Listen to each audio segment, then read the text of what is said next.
Quick review on the Xtrons 10.1 doubled in. Um, YouTube member front runner. Wanted to know a couple things about it.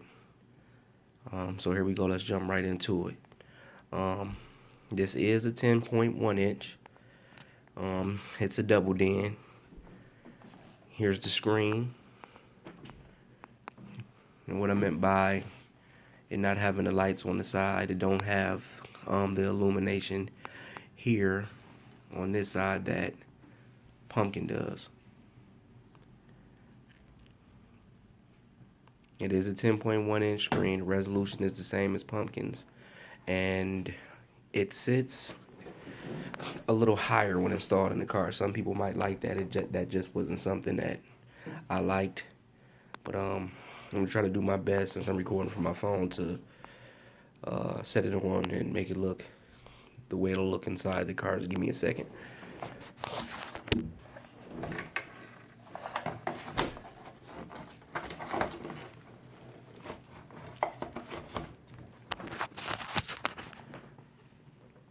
Okay, now this is what it looks like sitting on the actual base. Um, this is the bottom part here. That's what I mean by it sits up a little higher. It actually has the auxiliary um, hole in the front, USB here in the front. You have your volume.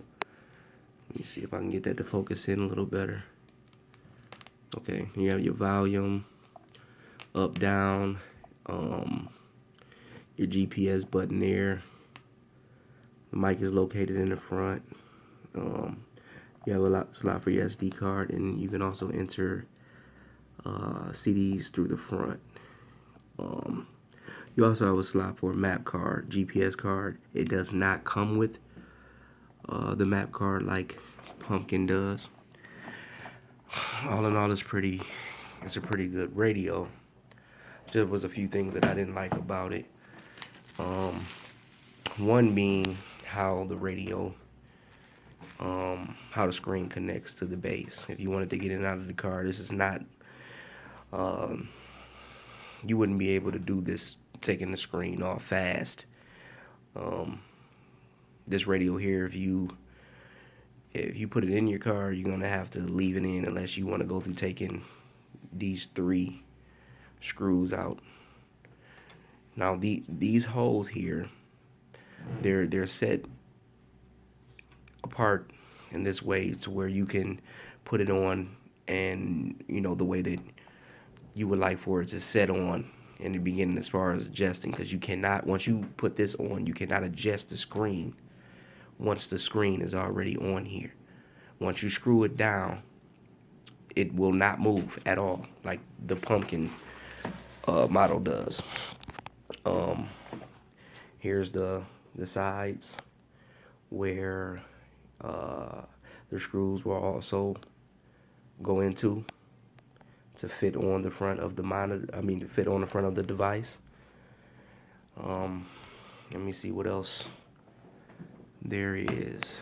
I mean, like I said, all in all, it's a real good unit. I put it in. I had it in for about a week or 2. I noticed Pumpkin, decided I'll give it a try, and I fell in love with it.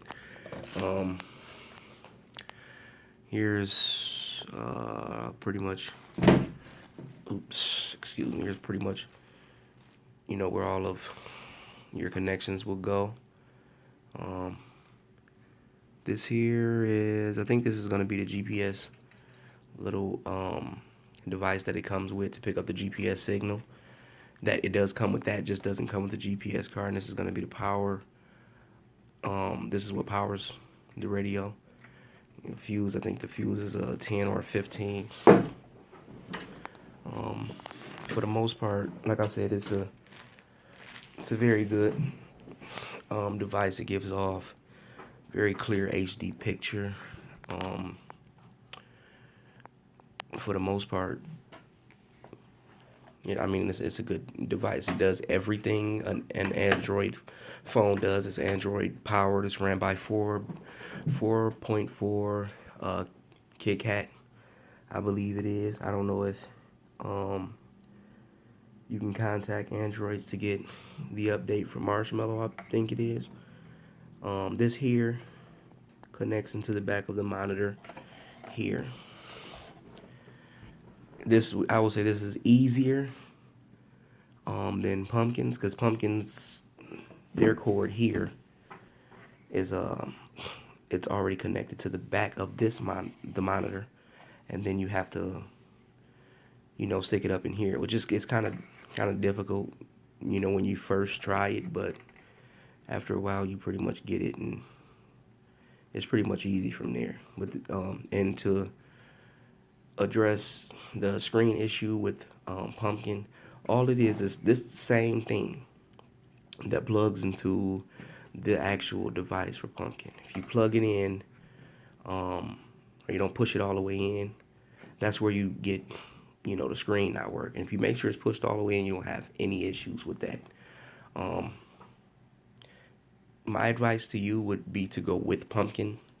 You know, seeing as how um, I've had it, and you know, I enjoy it, but at the same token, this is also um, a very good device. I'm gonna hold on to this one for when I get another car, um, and put this one in there as well. Because like I said, I like both devices. I mean, this one comes with a remote, and the remote is a little clunky to me. I mean, it's not the best remote in the world, but you can buy an air mouse off of eBay for about $15, plug it into the USB port, and you know you have a wireless air mouse. You don't have to use the remote that this one comes with. Um, I think I've covered everything in this video. If you have any more questions regarding this device or any other device, you can feel free um, to hit me up on this page, or you can also email me at davidballard1982 at gmail.com. I'm out.